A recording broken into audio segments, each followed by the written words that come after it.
Hi, I'm Judy Copenbarger. As a strategic financial and estate planner, I get all the questions about small business, about finance, about strategic planning.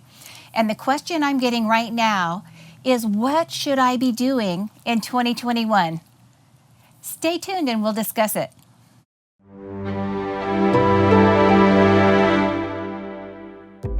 So what should I be doing in 2021, financially speaking? Well, coming out of 2020, we have had a year of the unexpected. We have had a year of surprises. We have had a year of pivot. We've had a year of plan B. And it is time to reflect on what you can do more, what you can do better, what you could do different in 2021. So as you're thinking about your finances, I want you to think about a few strategies that can really help you make this your banner year, your best financial year ever. Number one, get your game face on. You know, it's time to get serious. You've got to educate yourself because you can't do better until you know better. So you want to make sure you understand the financial fundamentals, you understand what you need to do, and even where to start. I mean, how do you even ask the questions that you need to ask to get going? You've got to educate yourself. And one way that you can do that is by being here. We've got so many videos that can help you. If you scroll through all the selections that are available right here on YouTube, you can educate yourself. We've got videos on every possible financial subject, so equip yourself and get ready to move on. The second thing I want you to think about is your goals. Without the outcome in mind, how do you know when you get there, if you've even gotten there? You've got to clarify your goals. So you want to plot the course with that outcome in mind. What result do you want? When we get to the end of 2021, or 2022, or 2023 or beyond, how will we know that we've arrived? You've got to have the end in mind. What kind of income do you want to create? What kind of business results do you want to have? How much money do you want to have in savings or in cash reserves? You want to make sure that you have everything in place and you're doing the right things to get there, but you got to start with a plan. You've got to start with the goal. So one thing I want you to be mindful of is you want to clear the noise. You can read all kinds of books. You can go online and everybody's got something they want to sell you. Please don't let Reddit be your financial guide, for example. Reddit is an entertainment site. It's not a place to get strategic planning that is customized for you and your family at your house.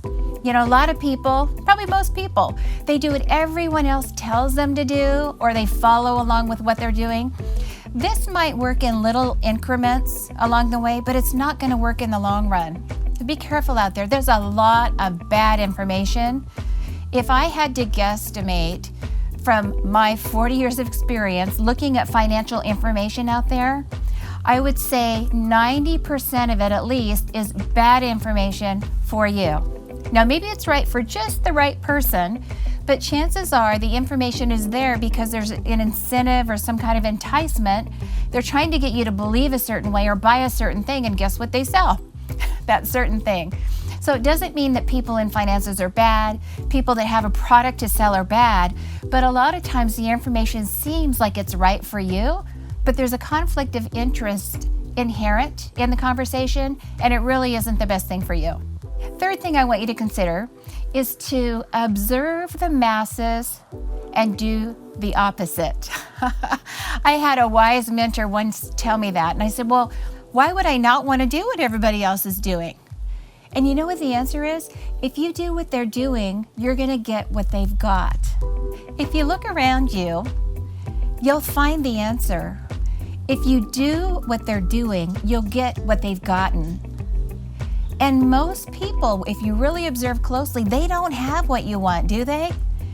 They don't have the life that you want. They don't have the income that you want. They don't have the education or the goals achieved that you want.